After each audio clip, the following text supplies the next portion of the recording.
एक घना जंगल जिसकी गहराइयों में एक खंडरनुमा महल छिपा हुआ था। महल के चारों ओर घने पेड़ और झाड़ियाँ जिनसे अजीब सी सरसराहट की आवाज़ें आती थी।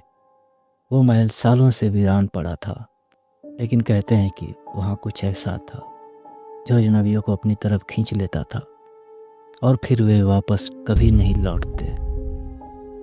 एक दिन 5 दोस्तों का समूह आर्यन, नील, तान्या, सोफिया और करण उस महल को देखने के लिए जंगल में गए। ये सभी रोमांच के बहुत शौकीन थे और रहस्यमय कहानियों पर बहुत विश्वास करते थे। उन्होंने सुना था कि उस महल में एक आत्मा का वास है। जो उस महल में आता है वो उसे मार डालती है। शाम हो चुकी थी और आसमान पर घने बादल छाए हुए थे। अंधेरा धीरे धीरे बढ़ रहा था। पांचों ने महल का मुख्य दरवाज़ा खोला। दरवाजे पर जंग लगा हुआ था और उसकी चरमराहट ने एक ठंडी सिहरन पैदा कर दी। महल के अंदर हर तरफ धूल और मकड़ी के जाले थे। ऐसा लग रहा था जैसे सदियों से यहाँ कोई नहीं आया। यह तो एकदम फिल्मी डरावना माहौल है, करण ने हंसते हुए कहा। यहाँ कुछ भी डरावना नहीं है, ये सब सिर्फ कहानियाँ हैं, नील ने बेपरवाही से कहा। जैसे ही वे महल के अंदर बढ़े, उन्हें दीवारों पर अजीबोगरीब चित्र दिखे। हर चित्र में एक महिला की परछाई थी जिसकी आंखें जलती हुई लाल दिख रही थी। महल के कोनों से हल्की सी सरसराहट सुनाई दे रही थी, लेकिन उन्हें लगा कि यह उनकी कल्पना है। जैसे ही वे महल के सबसे बड़े कमरे में पहुंचे, एक भयानक ठंडी हवा का झोंका आया। उनके मोबाइल की रोशनी बंद चालू होने लगी। करण ने मजाक में कहा, लगता है महल हमारा स्वागत कर रहा है। चुप रहो करण, तान्या ने झिड़का। अचानक एक खिड़की अपने आप बंद हो गई। आवाज़ इतनी तेज थी कि सबके रोंगटे खड़े हो गए। तभी एक परछाई कमरे के कोने में दिखाई दी। वह परछाई धीरे धीरे उनके करीब आने लगी। वो एक औरत थी। उसकी आंखें हल्के अंधेरे में लाल चमक रही थी। बाल बिखरे हुए और उसके कपड़े पुराने समय के राजसी पोशाक जैसे थे। वो औरत बोली, कौन हो तुम और यहाँ क्यों आए हो? उसकी आवाज़ इतनी ठंडी और गहरी थी कि सबके पैरों तले ज़मीन खिसक गई। हम यहाँ सिर्फ घूमने आए हैं, हमें कुछ भी नुकसान नहीं चाहिए, आर्यन ने कांपते हुए कहा। औरत हंसी, लेकिन उसकी हंसी बहुत डरावनी थी। तुमने मुझे परेशान किया है, अब तुम्हें इसकी सज़ा मिलेगी। एकाएक कमरे की सारी लाइट्स बुझ गईं। चारों तरफ अंधेरा छा गया। केवल आत्मा की जलती हुई लाल आंखें दिख रही थी। भागो, नील चिल्लाया और वे सब अलग अलग दिशाओं में भागने लगे। सोफिया ने जैसे ही पीछे मुड़कर देखा, आत्मा ने उसे पकड़ लिया। उसकी चीख पूरे महल में गूंज गई और फिर सन्नाटा छा गया। सोफिया, तानिया ने रोते हुए पुकारा, लेकिन उसे केवल अंधेरे से गूंजती हंसी सुनाई दी। एक एक कर आत्मा ने सभी को ढूंढा और अपने प्रकोप का शिकार बनाया। करण को एक सीढ़ी के पास आत्मा ने जकड़ लिया, नील को एक खिड़की से बाहर फेंक दिया और तानिया को एक पुराने फर्नीचर के नीचे खींच लिया। आर्यन अकेला बचा था। उसने महल से भागने की कोशिश की, लेकिन हर दरवाजा बंद हो चुका था। आत्मा उसके सामने प्रकट हुई और बोली, तुमने मेरी शांति भंग की है, अब तुम भी इसी महल का हिस्सा बनोगे। आर्यन की चीख के साथ ही महल फिर से शांत हो गया। अगले दिन गांव वालों ने देखा कि महल के दरवाजे पर खून के निशान थे, लेकिन किसी भी व्यक्ति का कोई सुराग नहीं था। गांव के बुजुर्गों ने कहा, वे आत्मा के शिकार बन गए हैं, अब उनका अस्तित्व केवल इस महल की दीवारों में कैद रहेगा। लेकिन यह अंत नहीं था। महल अब तक शांत था, लेकिन उसके अंदर छिपी डरावनी ताकतें जाग चुकी थी। 5 दोस्तों की चीखें जो अब दीवारों में कैद हो चुकी थी, महल की हर ईंट में गूंज रही थी। पर यह कहानी ख़त्म नहीं हुई। आर्यन अकेला महल में जीवित था, या शायद ऐसा उसे लग रहा था। आत्मा के प्रकोप से बचने के लिए वह महल के तहखाने की ओर भागा। तहखाने में खूब अंधेरा था।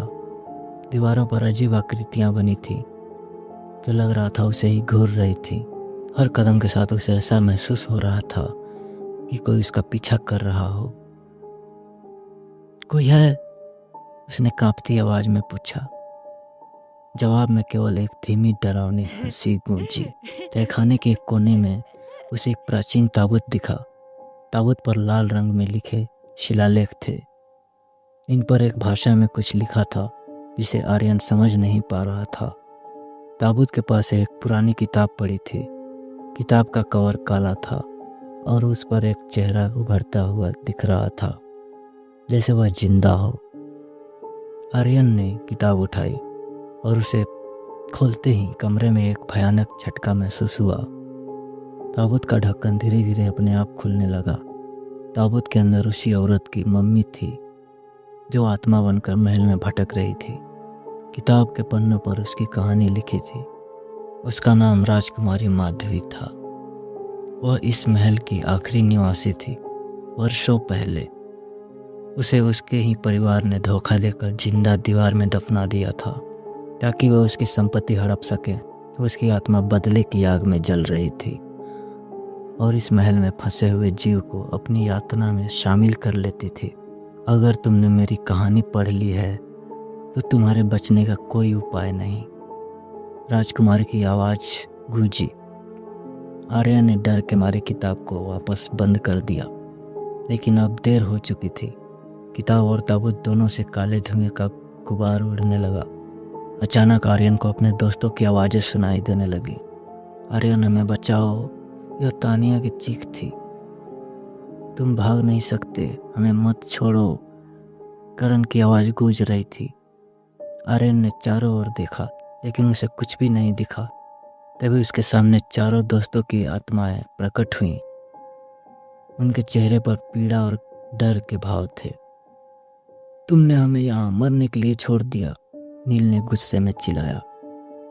मैं नहीं जानता था कि यह सब होगा, आर्यन ने घबराते हुए कहा। अब तुम भी हमारे साथ यहीं झेलोगे, करण ने ठंडी आवाज में कहा। अचानक एक और पन्ना किताब से बाहर उड़कर गिरा। उस पर लिखा था, राजकुमारी को केवल वही मुक्त कर सकता है जो उसका दुख समझे और उसकी सच्चाई को दुनिया के सामने लाए। आर्यन ने समझा कि उसे राजकुमारी को शांत करने का एक मौका मिला है, लेकिन यह आसान नहीं था। महल की आत्माएं अब उसे रोकने के लिए सक्रिय थी। तुम इस किताब को नहीं छू सकते, राजकुमारी की आवाज़ गूंजी। पूरा महल हिलने लगा। आर्यन ने साहस जुटाकर किताब के आखिरी पन्ने को पढ़ना शुरू किया, लेकिन जैसे ही उसने पढ़ना शुरू किया, आत्माएं उसे चारों ओर से घेरने लगी। उन्होंने उसे ताबूत के पास गिरा दिया। पन्ने पर लिखा था, जो कोई मेरे ताबूत को तोड़कर मेरी आत्मा को मुक्त करेगा वही इस श्राप से बच सकता है। आर्यन ने किसी तरह ताबूत तोड़ने की कोशिश की। जैसे ही ताबूत टूटने लगा, राजकुमारी की आत्मा ने चीख मारते हुए कहा, नहीं, तुम यह नहीं कर सकते। आखिरकार ताबूत के टूटते ही एक तेज रोशनी निकली। राजकुमारी की आत्मा शांत हो गई। महल की सारी अजीब आवाज़ें थम गईं। आर्यन ने सोचा कि अब सब खत्म हो गया, लेकिन तभी महल के चारों दरवाजे अपने आप बंद हो गए। आर्यन यह सब देखकर चौंक गया और बाहर निकलने के लिए कोशिश करने लगा, लेकिन हर दरवाज़ा बंद था। दीवारों पर लिखा हुआ शिलालेख बदल गया था। अब उस पर लिखा था, एक को मुक्त किया गया है, लेकिन इस महल के रहस्य अभी बाकी हैं।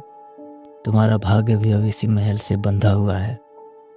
तुमसे पहले कोई भी यहाँ से नहीं बच पाया। तुम्हें क्या लगता है तुम बच पाओगे? आर्यन को समझ आ गया कि महल के रहस्य और भी गहरे हैं। ये सिर्फ एक आत्मा का खेल नहीं था, बल्कि कुछ और भी बड़ी ताकतों का इस महल पर अधिकार था। आर्यन अब अकेला महल में फंसा था। वह किताब को फिर से खोलता है, लेकिन इस बार किताब के पन्ने खुद ब खुद पलटने लगते हैं। किताब के आखिरी पन्ने पर लिखा था, तुम्हारा सफ़र अभी शुरू हुआ है। अगर तुम महल के सारे रहस्यों को सुलझा सको तो ही तुम बच सकते हो, वरना तुम भी इसकी दीवारों में समा जाओगे। महल अब और भी डरावना हो गया था। आर्यन के चारों ओर खूब अंधेरा और अजीब आवाज़ें थीं। किताब के पन्ने अब बंद हो चुके थे और वह उन्हें दोबारा खोलने की कोशिश कर रहा था।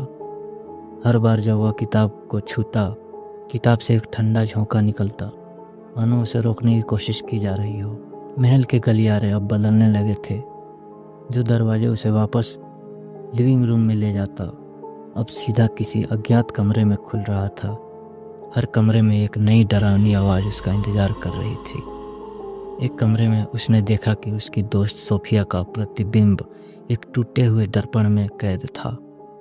आर्यन, आर्यन मुझे बचाओ, सोफिया की चीख सुनाई दी। आर्यन ने शीशे को तोड़ने की कोशिश की, लेकिन शीशा और गहराई में बदल गया। दर्पण से एक जलती हुई परछाई बाहर निकली और धीरे धीरे आर्यन के करीब आने लगी। तुम मेरे राज से बहुत करीब आ चुके हो, लेकिन आगे बढ़ने की हिम्मत करोगे तो तुम्हारा भी यही हाल होगा। आर्यन ने हिम्मत नहीं हारी। वह जानता था कि अगर वह डर गया तो अभी इस महल का हिस्सा बन जाएगा। उसने किताब को फिर से खोलने की कोशिश की, लेकिन किताब अपने आप गायब हो गया। महल का फर्श अचानक टूटने लगा और आर्यन सीधे नीचे तहखाने में गिर गया। वहाँ एक बड़ा पत्थर का चक्र बना हुआ था, जिस पर कई प्रतीक अंकित थे। चक्र के चारों ओर मोमबत्तियाँ जल रही थीं। बीच में एक कुर्सी थी, जिस पर किसी का कंकाल बंधा हुआ था। आर्यन को समझ आया कि यह कुर्सी पर बंधा कंकाल शायद राजकुमारी माधवी के साथ अन्याय करने वाले लोगों में से किसी का था। तभी कंकाल की खोपड़ी उसकी ओर मुड़ी और एक भयानक हंसी गूंजी। तुम भी मेरे जैसे ही इस महल का हिस्सा बनने वाले हो, कंकाल ने कहा। तुम कौन हो? आर्यन ने कहा। मैं वही हूँ जिसने इस महल को शापित किया। राजकुमारी साथ विश्वासघात के बाद मेरी आत्मा भी यहाँ कैद हो गई, लेकिन अब तुम ही इस शाप को तोड़ सकते हो। कंकाल ने कहा, शाप तोड़ने के लिए तुम्हें 3 चीज़ें करनी होंगी।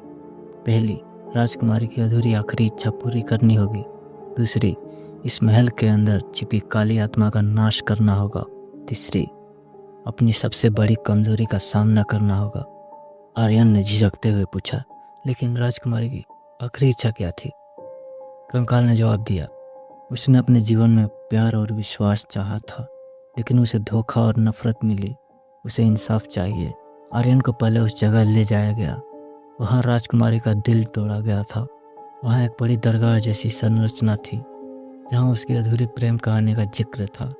आर्यन को एक अजीब गूंज सुनाई दी, क्या तुम अपने जीवन की सबसे प्यारी चीज़ छोड़ने के लिए तैयार हो, ताकि मैं मुक्त हो सकूं? उसके सामने एक जलता हुआ कटोरा रखा था। कटोरे के अंदर अपनी सबसे पसंदीदा चीज़ के लिए कहा गया। आर्यन ने अपने गले में लटका ताबीज निकाला, जो उसे उसकी माँ ने दिया था।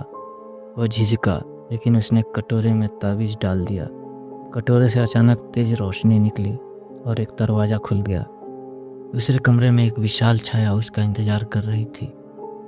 यह काली आत्मा थी, जिसने राजकुमारी की आत्मा को कैद कर रखा था। आत्मा ने गुस्से में कहा, तुम क्या समझते हो, इस महल का शाप इतना आसानी से टूट जाएगा? आर्यन ने देखा कि काली आत्मा को हराने का तरीका किताब के एक पन्ने पर लिखा था, जो पास ही दीवार पर चिपका था। काली आत्मा केवल अपने ही घमंड में नष्ट हो सकती है।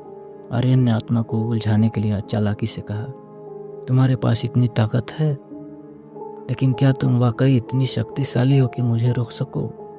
आत्मा ने अपनी शक्ति का प्रदर्शन करने के लिए अपनी पूरी ताकत झोंक दी, जिससे महल हिलने लगा। लेकिन यही उसकी गलती थी। उसकी सारी शक्ति वापस उस पर लौट आई और वह जलने लगी। आत्मा की चीखों के साथ वह गायब हो गई। अपनी कमजोरी का सामना। अब आर्यन को अपने सबसे गहरे डर का सामना करना था।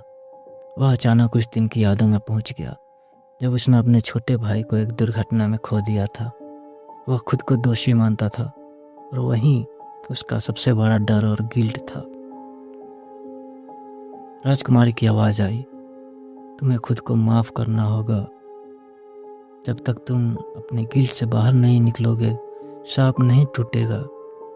आर्यन ने अपने भाई की स्मृति को दिल में रखते हुए कहा, मैंने गलती की थी, लेकिन अब मैं उससे सीखकर बेहतर इंसान बनने का वादा करता हूँ। जैसे ही उसने यह कहा, महल की दीवारों से रोशनी फूटने लगी। महल की आत्माएं जो अब तक कैद थी धीरे धीरे मुक्त होने लगी। राजकुमार की आत्मा भी प्रकट हुई। तुमने वो कर दिखाया जो अब तक कोई नहीं कर पाया था। मेरा शाप समाप्त हो गया। राजकुमारी ने कहा। महल अब उजाला बन चुका था। आर्यन ने बाहर निकलने के लिए दरवाज़ा खोला, लेकिन तभी राजकुमारी ने कहा, यह अंत नहीं है। इस महल की असली ताकत अभी भी कहीं छिपी है। अगर तुम सच्चाई जानने के लिए तैयार हो तो वापस जरूर आना। आर्यन महल से बाहर आ चुका था, लेकिन उसके मन में बेचैनी अब भी थी। उसने राजकुमारी माधी और आत्माओं को मुक्त कर दिया था, लेकिन अपने दोस्तों को खोने का दर्द उसे भीतर से खा रहा था। महल की आखिरी चेतावनी, महल की असली ताकत अभी छिपी है, उसके मन में गूंज रही थी। महल के अंदर उसने देखा था कि कैसे उसके दोस्तों की आत्माएं महल का हिस्सा बन गई थी। वह इस तथ्य को अनदेखा नहीं कर सकता था कि उनका बलिदान व्यर्थ नहीं जाना चाहिए। आर्यन ने तय किया कि वह महल में वापस आएगा, लेकिन इस बार वह तैयारी के साथ आएगा। इस घटना के हुए 1 हफ्ते हो चुके थे। आर्यन ने अपने एक पुराने प्रोफेसर डॉक्टर अरविंद मिश्रा से संपर्क किया। डॉक्टर मिश्रा इतिहास और रहस्यमय घटनाओं के विशेषज्ञ थे। जब आर्यन ने उन्हें महल में घटी घटनाओं के बारे में बताया तो डॉक्टर मिश्रा ने गंभीरता से कहा, वो महल सिर्फ एक शापित जगह नहीं है, ये किसी गहरे रहस्य का केंद्र हो सकता है। शायद वह ऊर्जा जो तुम्हारे दोस्तों को महल से बाहर नहीं आने दे पाई अभी सक्रिय है। हमें इसे समझना होगा। डॉक्टर मिश्रा ने सुझाव दिया कि उन्हें कुछ और विशेषज्ञों की मदद लेनी चाहिए। उन्होंने आर्यन के साथ 2 और लोगों को जोड़ा। आदित्य, एक तकनीकी विशेषज्ञ जो महल के अंदर की गतिविधियों को ट्रैक कर सकता था। अनामिका, एक मनोवैज्ञानिक जो आत्माओं और मानसिक ऊर्जा को समझने में माहिर थी।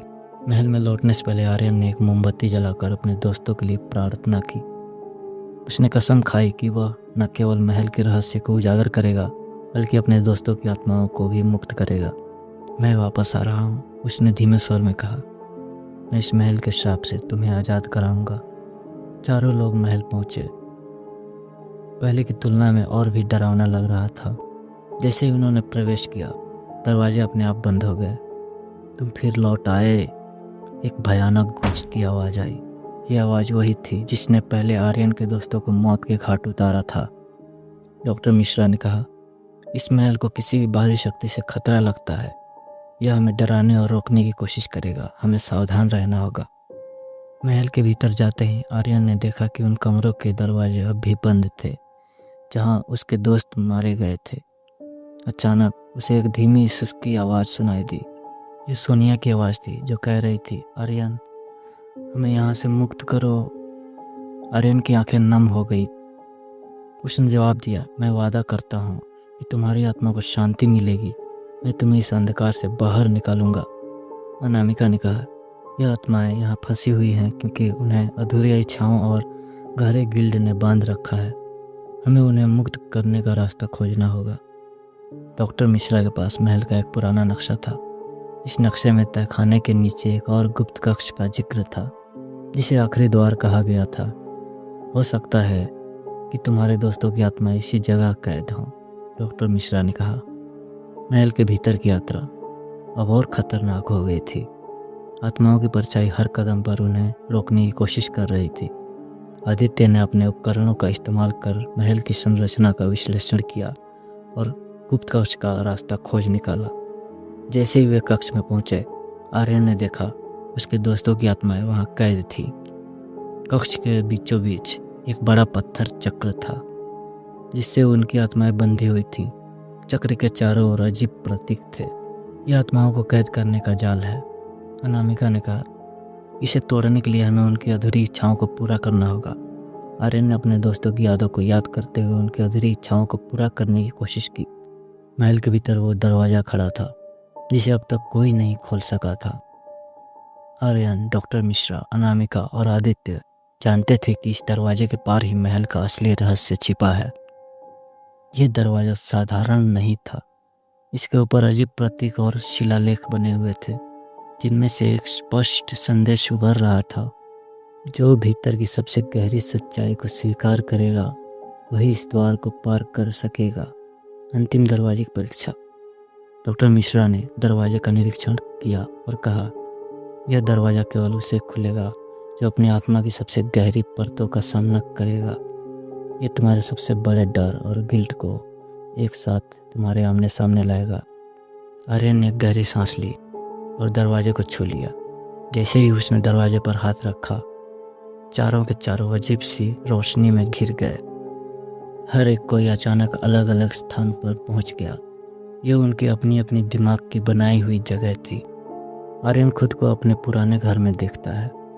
वहाँ उसके दोस्त नील, तानिया, सोफिया और करण उसकी ओर देखते हुए खड़े थे।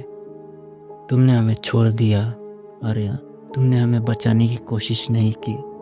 उनके शब्द आर्यन के दिल को चीर रहे थे। आर्यन ने खुद को शांत किया और कहा, हाँ मैंने गलतियाँ की, मैं तुम्हें नहीं बचा पाया, लेकिन मैं तुम्हारा बलिदान व्यर्थ नहीं जाने दूंगा।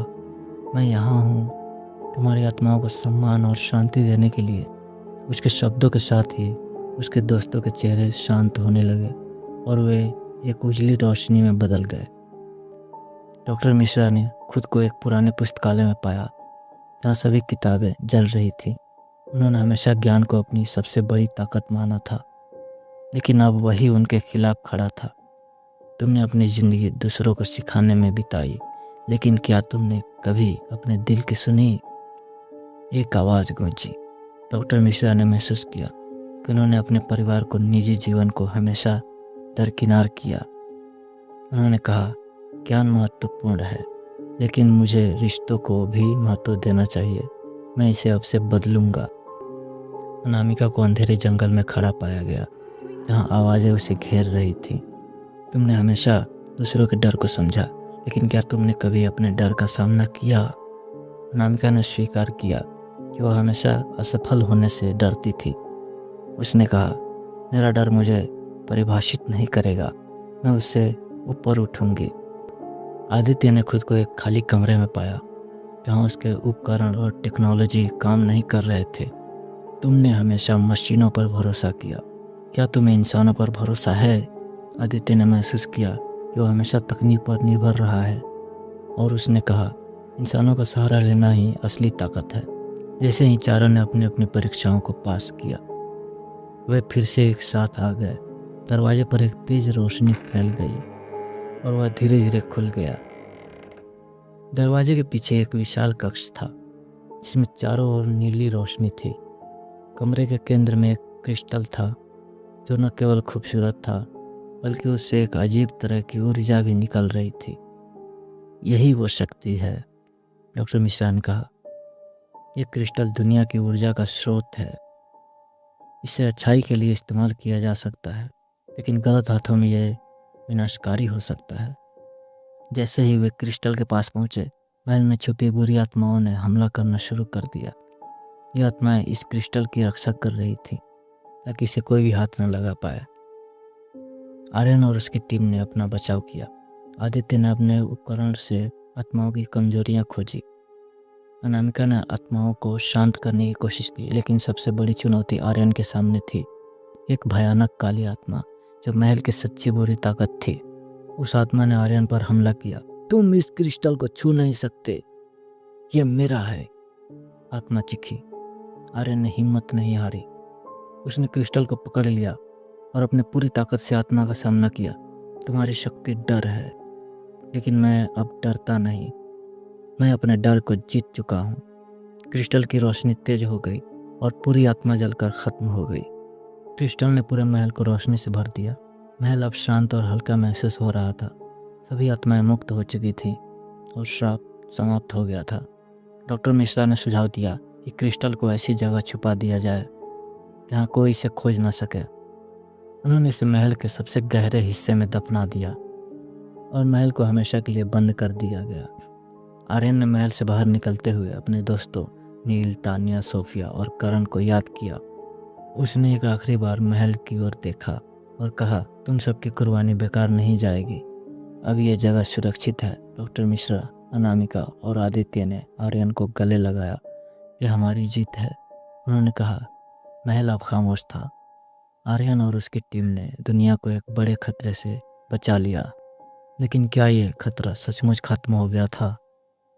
महल के ऊपर एक गहरी परछाई मंडराती हुई दिखी, मानो ये कहानी का अंत नहीं है बल्कि एक नए अध्याय की शुरुआत हो।